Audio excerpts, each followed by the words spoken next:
ایک موقع ایسا آیا کہ آپ نے کہا کہ 7 مشکیں پانی کے منگواؤ،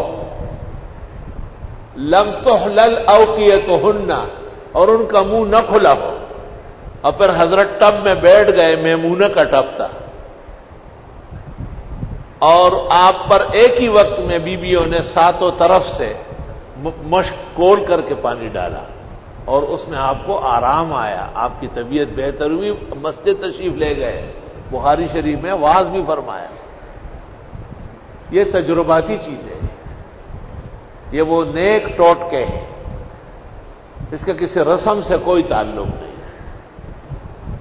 یہ بھی لکھا ہے کہ تیز بخار نہ ٹھیک ہونے والا مرض، اس کو فجر کی نماز کے بعد کسی نہر چشمے میں بٹھایا جائے، اور جہاں سے پانی آ رہا ہے اس کو دیکھتا رہے، اور سورۃ فیل پڑھے، مرض واپس ہو جائے۔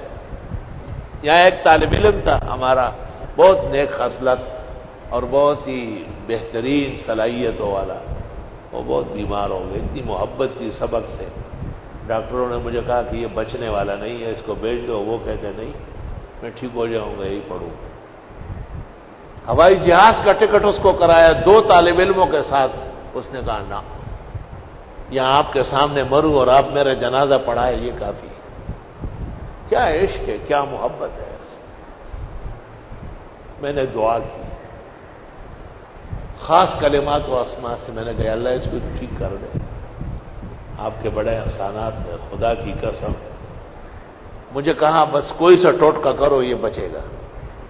میں نے اس کو بلایا یا وضو خانے میں بٹھایا، اور وضو خانے میں ساری ٹوٹیاں کھولی، اور میں نے کہا اس کو دیکھتے رہو، سورہ فیل پڑھو، میں بھی بیٹھ گیا۔ اسی دن طالب علم ٹھیک ہوا، اب بھی زندہ تابندہ ہے الحمدللہ۔ وہی جو حضرت کے اوپر مشقیں کھولے گئے، اور وہ جو تدبیر لکھی ہے دمیرین حیات الایوان میں کہ چلتے ہوئے پانی کو دیکھتا رہے، فجر کے بعد سورۃ فیل پڑھی جائے، تو وہ آزمایا گیا بطور حکمت کے اور احسان کے۔ اللہ جل جلالہ عم نوالہ عز شانہ عظم برہانہ نے اپنے خزائن احدیت اور صمدیت سے ہمارے طالب علم بیٹے کو شفا عطا فرمائی۔ بڑا استاد ہے، وہ کئی پڑھا رہا ہے الحمدللہ۔ اس کو ہم کہتے ہیں جائز ٹوٹکے۔ ہم تجربات آسانی کے لیے کہتے ہیں، تجرباتی چیزیں ہیں۔ کسی کو نزلہ ہو آپ کہتے ہیں ڈیسپرین لے لینا، کسی کے جسم میں درد ہو آپ کہتے ہیں پیناڈال لے لے، کسی کے سر میں درد ہو آپ اس کو کہتے ہیں فلاں گولی لے، پیراسیٹامال لے، فلاں لے۔ بھئی یہ تجربے ہیں نا، ڈاکٹروں کا علم ہے نا، اس کے ساتھ شرک فعلی کا کیا تعلق؟ بعض لوگ ویسے دماغ خراب ہوتا ہے، اچھی بلی تعبیر کو بگاڑتے ہیں۔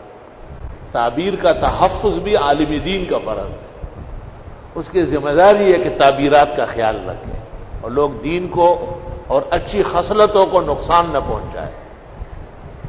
والحمدللہ علی ھذا۔